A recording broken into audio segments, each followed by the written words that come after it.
Hello students. आज का हमारा टॉपिक बीए पार्ट फर्स्ट के अंतर्गत सिंधु सभ्यता है। सिंधु सभ्यता में भी हम आज सिंधु घाटी सभ्यता की नगर योजना और स्थापत्य कला के बारे में चर्चा करेंगे। विश्व की जितनी भी सभ्यताएं हैं उन सभ्यताओं में सिंधु सभ्यता की अपनी एक पहचान उसकी नगर योजना है। उसकी स्थापत्य कला, उसकी नगर योजना उसे अन्य सभी सभ्यताओं में सर्वोत्तम स्थान प्रदान करती है। हम देखते हैं कि भारत के प्राचीन भारत के इतिहास में जो नगरीकरण था, प्रथम नगरीकरण, वो प्रथम नगरीकरण हम सिंधु घाटी सभ्यता में देखते हैं। उसके बाद में द्वितीय नगरीकरण हम देखते हैं 6ठी शताब्दी में। उस समय हम द्वितीय नगरीकरण देखते हैं प्राचीन भारत के इतिहास में। और इसलिए सिंधु सभ्यता की जो सबसे प्रमुख विशेषता है वो उसकी नगर योजना ही है, उसका नगर नियोजन ही इसकी सबसे प्रमुख विशेषता है जो इसको अन्य समकालीन विश्व की अन्य सभ्यता हैं उनसे अलग स्थान इसको प्रदान करती है। तो आज हमारा टॉपिक रहेगा सिंधु सभ्यता का नगर नियोजन और उसकी स्थापत्य कला। उत्कृष्ट नगर नियोजन और स्थापत्य कला यह सिंधु घाटी सभ्यता की प्रमुख विशेषता थी। सैंधव लोगों का सौंदर्य बोध उनकी शिल्प कला में सर्वाधिक स्पष्ट रूप से मुखरित हुआ है। यानी कि ये सैंधव लोगों का शिल्प कला या वास्तुकला के प्रति या उन कला के प्रति जो उनके अंतर्गत एक बोध था वो उजागर होते हैं उनकी शिल्प कला से, उनकी भित्ति चित्र कला से, जो विभिन्न कलाएं के द्वारा उन्होंने अपनी भावनाएं यहाँ पे स्पष्ट की हैं, उजागर की हैं। इस सभ्यता के अधिक स्पष्ट और विपुल रूप में अवशेष हमें विभिन्न सैंधव स्थलों से मिलते हैं, जिनमें मोहनजोदड़ो है, हड़प्पा, कालीबंगा, चंदूदड़ो, लोथल ये प्रमुख सिंधु सभ्यता के स्थल हैं जिन्हें हम बड़े नगर कह सकते हैं। सैंधव लोग सभ्य, उच्च कोटि के और अभियंता वास्तुशिल्पज्ञ थे। यानी कि सैंधव लोग जो थे, क्योंकि हम यहाँ देखते हैं कि जो सिंधु सभ्यता है वो एक नगरीय सभ्यता थी। सिंधु सभ्यता से पूर्व हम प्रागैतिहासिक युग देखते हैं जिसमें मानव के द्वारा विभिन्न जो गतिविधियां की गई है उसके आधार पर हम उस समय के मानव की विशेषताओं, उसकी सभ्यता संस्कृति का अध्ययन करते हैं। तो उसके पश्चात प्रागैतिहासिक युग के पश्चात हम सीधे ही एक नगरीय सभ्यता में प्रवेश करते हैं और उसके पश्चात हम आगे देखते हैं तो हमें वैदिक सभ्यता दिखाई देती है जो कि एक ग्रामीण सभ्यता थी।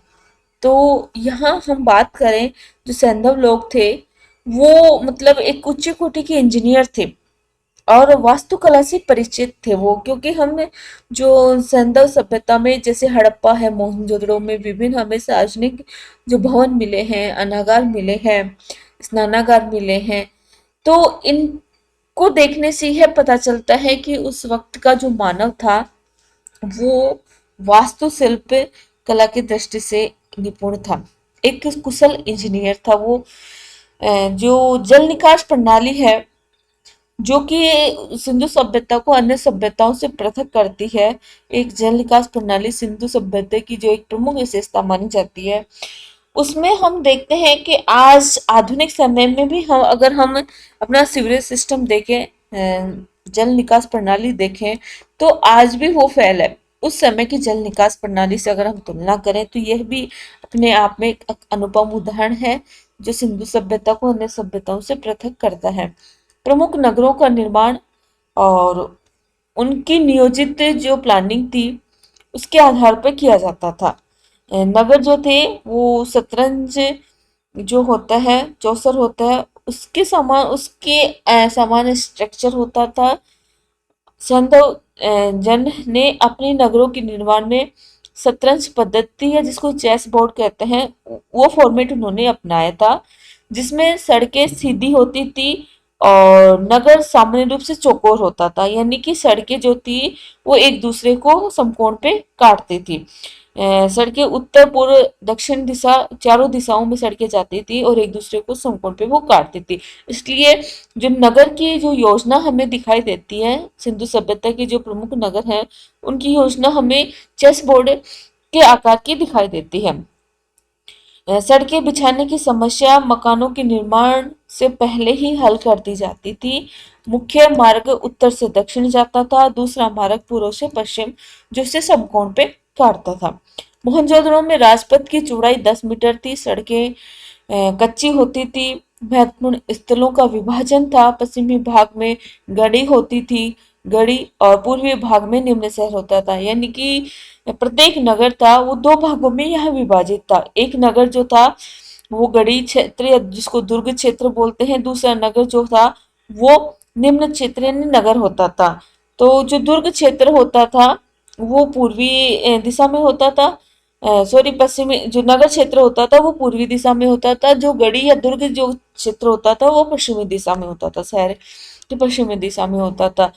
नगर में सामान्य जन रहते थे और दुर्ग में जो राज कर्मचारी होते थे, पुरोहित वर्ग के लोग होते थे वो निवास करते थे। सड़कों के जाल बिछे होते थे, मुख्य मार्ग एक दूसरे को समकोण पर काटता था, सड़कें कच्ची होती थी। एक सड़क को पक्की बनाने की कोशिश केवल मोहनजोदड़ो में की गई है, इसका हमें प्रमाण वहां से मिलता है। सिंधु सभ्यता के लोग आडंबर के विशेष प्रेमी नहीं थे, उन्होंने सुंदरता से अधिक उपयोगिता पर बल दिया था। यानी कि सजावट के स्थान पे उन्होंने किसी वस्तु की उपयोगिता पर ज्यादा उन्होंने जोर दिया। कालीबंगा का एक फर्श इसका अपवाद है क्योंकि वहां पे हमें अलंकृत ईंटें प्राप्त हुई है। केवल एकमात्र कालीबंगा ही एक उदाहरण है, बाकी सभी जगह हमें ईंटें प्राप्त होती है लेकिन उनमें किसी तरह का अलंकरण नहीं किया गया। तो जैसा कि मैंने बताया आपको कि काली सेंधववासी हैं वो सुंदरता में विश्वास न करते हुए उपयोगिता में विश्वास करते थे। केवल कालीबंगा से प्राप्त अलंकृत ईंटें का जो फर्श हमें मिला है वो इसका अपवाद माना जाता है। मोहनजोदड़ो हड़प्पा के भवनों में स्तंभों का कम प्रयोग हुआ है। उनके स्तंभ भुजाकार या वर्गाकार होते थे, गोलाकार नहीं थे।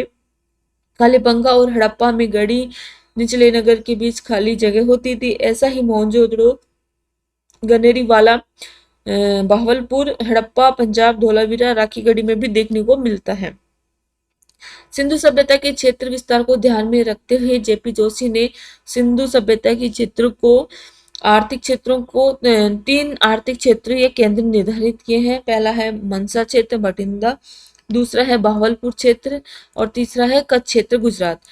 मोहनजोदड़ो में गढ़ी और निचले नगर के बीच सिंधु नदी की एक शाखा बहती है। लोथल सुरकोतला में यह विभाजन नहीं था, एक ही सुरक्षा दीवार से वहां गढ़ी और निचला नगर घिरे होते हैं। यानी कि कुछ शहर ऐसे हैं जिसमें जो निचला नगर यानी और जो गढ़ी क्षेत्र था वो एक ही परकोटे से घिरे हुए मिलते हैं, तो कहीं कहीं दोनों अलग अलग परकोटे से घिरे हुए हमें मिलते हैं। यानी कहीं विभाजन दिखाई देता है और कहीं विभाजन नहीं दिखाई देता। वहीं धोलावीरा एक ऐसा शहर है जहां नगर 3 भागों में विभाजित है। ये एकमात्र सिंधु सभ्यता का एकमात्र ऐसा स्थल है जहां 3 नगर हमें मिलते हैं, उच्च नगर, मध्यम नगर और निम्न नगर। ये 3 नगर हमें मिलते हैं। बनवाली में नाली नहीं पाई जाती, यानी कि यहाँ पर जल निकास प्रणाली हमें बनवाली से नहीं मिलती है। एक कुषाणकालीन स्तूप मोहनजोदड़ो के टीले पर मिला है। मकानों का औसत आकार 30 फीट है। ईंटों का आकार 4:2:1 है। लोथल आयताकार चबूतरे पे बसा था। सुत का गैंडोर में एक विशाल दुर्ग और परकोटे से घिरे एक छोटे आवास स्थल का पता चला है। सुकुर में पत्थर का औजार बनाने की एक फैक्ट्री मिली है। सुकुर से ही चूना पत्थर के कारखानों का साक्ष्य मिला है। मकानों के अलावा सेंधव स्थलों से कुएं अपनी ईंटों की सुगढ़ चिनाई के लिए प्रसिद्ध है। सभ्यता के अंतिम काल में संभवतः पूर्व निर्मित कुओं की मरम्मत करके ही उनका उपयोग किया गया। उस युग के प्रत्येक कुएं प्राय अंडाकार होते थे। उनके ऊपरी भाग पर चतुर्दिक दीवार बनी रहती थी। पानी रस्सी से निकाला जाता था। रस्सी के घर्षण के चिन्ह भी हमें कुएं की मुंडेर होती है उस पर देखने को मिले हैं। कुओं के अंदर सीढ़ियां बनी होती थी जिनकी सहायता से अंदर प्रवेश करके सफाई आदि की जाती रही होगी। कुओं के निर्माण में जो सड़ाकार ईंटें प्रयुक्त की जाती थी, यानी कि छह कोने वाली ईंटों का प्रयोग किया जाता था कोनों के निर्माण में। कुओं के पास छोटे छोटे गड्ढे पाए जाते थे जो संभवतः घड़े रखने हेतु इसका उपयोग किया जाता है, जो आज भी हमें जो कुओं की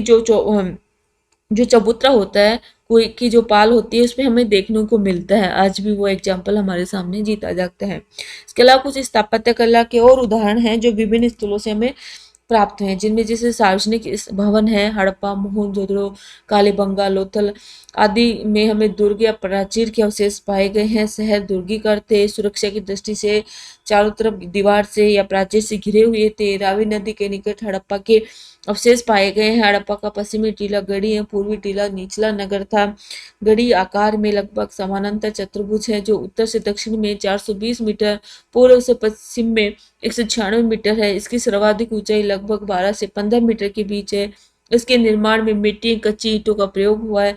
सर्वप्रथम सुरक्षा के लिए एक सुदृढ़ दीवार बनाई जाती है। दीवार निम्न स्तर पर 12.19 मीटर चौड़ी है, ऊंचाई पर 10.66 मीटर थी। तो इस प्रकार हमें ये देखते हैं कि सिंधु सभ्यता में जो निर्माण कार्य हमें मिलता है स्थापत्य कला में, वो कच्ची ईंटों से और मिट्टी के गारे से किया गया है। कहीं कहीं हमें पक्की ईंटों का भी उल्लेख मिलता है, जैसे जो कुएं की दीवार है उसके चारों तरफ पक्की ईंटों का हमें उल्लेख मिलता है। स्नानागार में हमें पक्की ईंटों का उल्लेख मिलता है, उदाहरण मिलता है।